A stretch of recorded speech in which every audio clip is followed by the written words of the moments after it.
Di momen perayaan dahsyat itu, pemain Ikatan Cinta selain Amanda Manopo dan Arya Saloka juga hadir.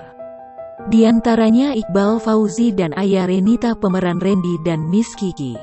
Layaknya pasangan Aldebaran dan Andin di Ikatan Cinta, Arya Saloka dan Amanda Manopo juga hadir sebagai pasangan, di mana pemeran Al dan Andin tetap membawa karakter mereka di panggung dahsyat.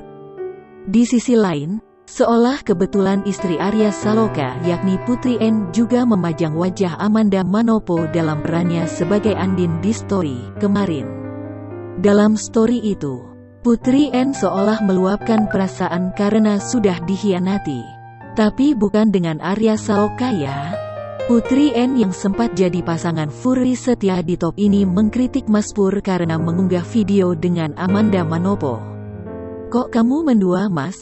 Furi Setia dulu aku capek gitu yo mas. Sekarang aku wes bobrok."